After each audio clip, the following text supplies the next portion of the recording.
A few months later, Princess found out that she was pregnant and she was very happy. Faye was happy too. They were both happy. Their life seemed to be perfect and everything seemed okay. However, then her tummy began to get bigger and became visible so that everyone could see that she was pregnant. Adeola became even more depressed. It seemed like her situation did not have any effect on Faye and his wife. She cried herself to sleep every night and was getting very depressed. No man had asked her out. After FEMI got married, she had become a second-hand material and had become a laughing stock in the village. Meanwhile, everything was going smoothly for her. She had a very easy pregnancy. However, when she was close to her due date, she had a dream in which she saw a wicked, ugly, evil brand pursuing her and then taking away the baby that was in her arms. She began to weep and weep in the dream and even woke up still crying, only to find herself in a pool of blood. She had a miscarriage. She had lost her baby. She screamed at the top of her voice and FEMI woke up looking afraid, only to find his wife in a pool of her own blood. He narrated the dreams that she had. Night came to FEMI and it dawned on them that the evil bird that had stolen their unborn child. FEMI immediately knew that this was spiritual. She suspected that this was the repercussion of going against the oath and his covenant of marriage with Adeola. However, he refused to say a word to Princess about it. He simply comforted her on the loss of their child, and they both prayed that would not happen again. After days, the news had spread around the village that Princess had lost her unborn baby. When Adeola heard it, she was very happy. At least it seemed like Faye was not going to get away after all. A few weeks later, Princess found out that she was pregnant again. This time she was very prayerful and also made sure that she went for all.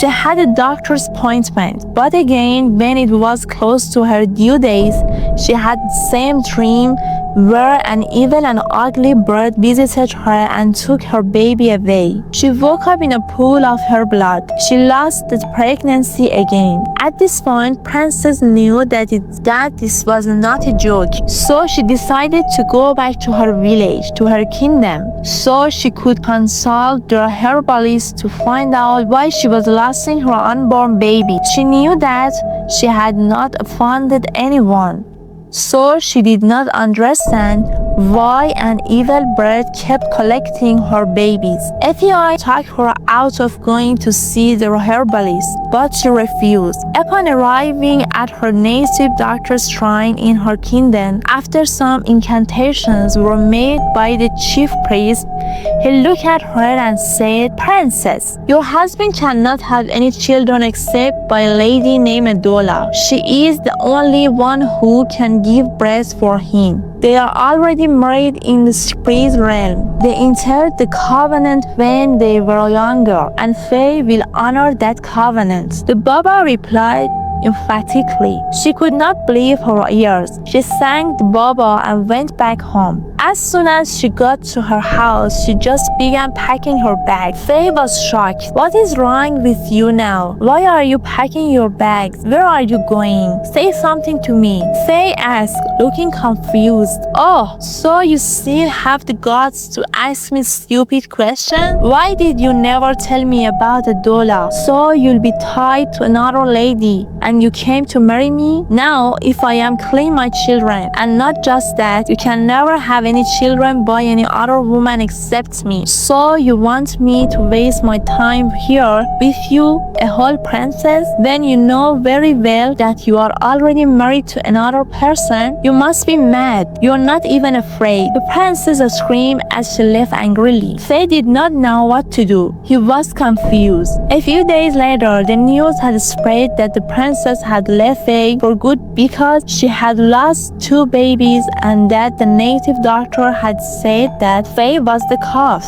FEI felt so embarrassed. Anywhere he went, people kept staring at him and whispering. Faye was frustrated. Adeola had heard all that had happened and was happy. She was patiently waiting for Faye to come back to her to ask for her hand in marriage, since she had the only one he could ever marry. And truly, after a few months, Faye came crying and begging, and of course, she forgave him, and they both got married. Adeola was very happy. This was what she had always wanted, what she had always dreamed of.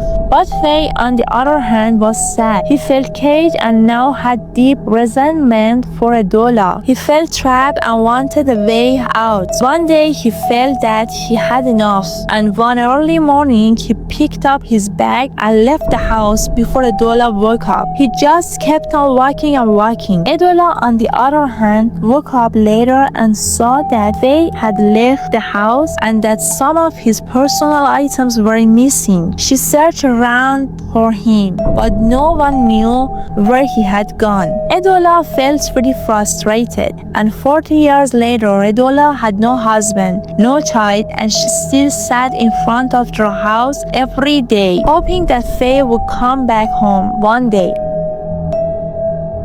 Hi friends, it's me again. Thank you so much for watching my story to end. I'd like to hear your thoughts on this one. What do you think? Do you think that Adeola was very foolish to wait for a man, and as if that wasn't enough, even after the man had packed his bags and run away, she was still waiting for him 40 years later? What do you think about that? Is that love or stupidity? Please share your thoughts with me in the comment section, and if you haven't subscribed to my channel yet, please hit the subscribe button now. Support my channel by liking my videos and sharing them with your loved ones. Until I come your way again with more interesting stories. Bye.